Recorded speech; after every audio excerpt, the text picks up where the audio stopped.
Hello everyone, this is Shad Reis from CVI 2023 from Austin. I'm really privileged to be with Dr. Ankit Patel to talk about Impella CP, which is ECP, which is a smaller sheath device for patients with high-risk intervention or shock.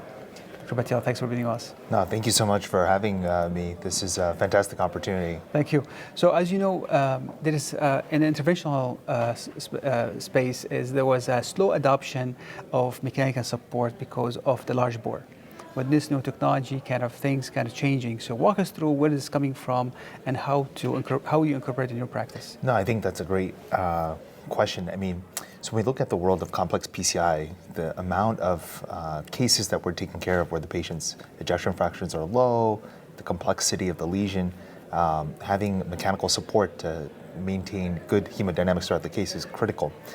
But when you look around the country, there's a certain hesitancy with the vascular access and then closure for large bore access.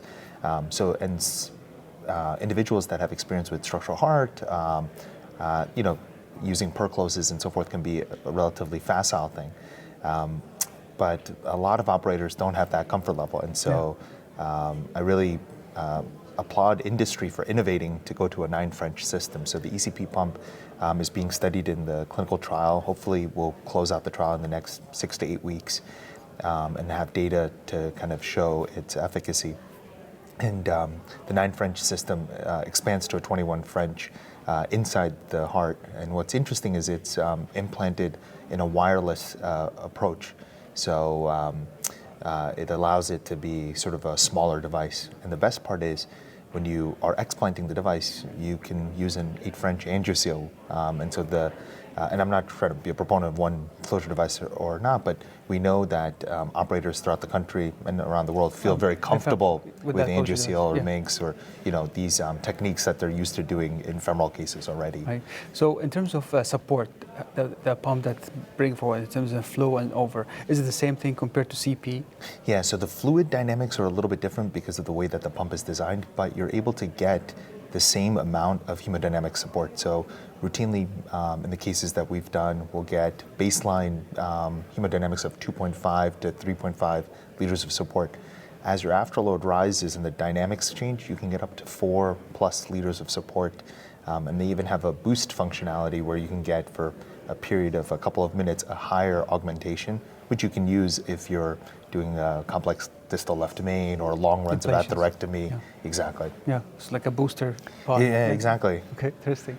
And then in terms of access techniques and stuff, the same thing, they still recommend ultrasound guided access? Absolutely. Yeah. Yeah, I think you've been a huge proponent of this, right? Ultrasound guided micropuncture technique. Really, it's sort of like the takeoff of your flight and landing, right? So good access up front makes closure much easier. Absolutely. And you said it's studies closing soon. Yeah. So hopefully commercially available, maybe or 6 months. Yeah. So the commercial, I'd have to defer to the industry. This is also the first time a pump is being studied first in the United States, outside of the world. Yeah. So this is kind of unique in our kind of careers to have a technology innovating first, in the U.S. So the trial is probably going to close out, I think, by end of August, September, and then the data will be analyzed, and then by that time. Yeah. So I think it may be. I'd be guessing, when it would be more available. Do you think once this is commercially available, will increase adoption for MCS and patient? I think so. So I mean, the trial is looking at complex PCI specifically because it's the duration of the pump is about 6 hours based on the engineering elements right now. So it's not being studied in shock, for example, right now. But I think there's a cohort of patients when we look at it, and we're doing these cases.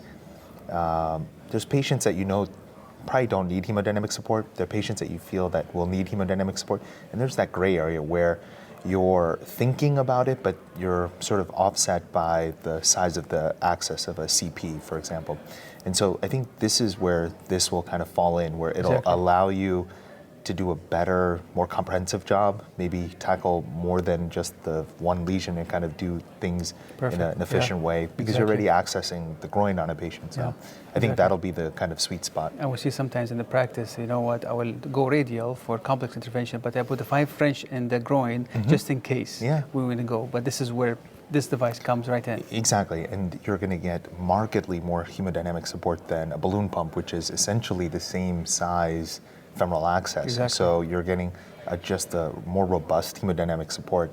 And like you, I'm a radialist, so you can't do single puncture with the ECP, so you would have a secondary access. So a radial for your intervention, femoral for the hemodynamic support would be a perfect way of kind of. Well, thank you so much, Dr. Patel, for enlightening us about this new technology that hopefully coming soon. Please watch videos and others on CVI YouTube channel. This is Shad Reyes from Austin. Dr. Patel, thanks so much. Thank you so much. Thank you.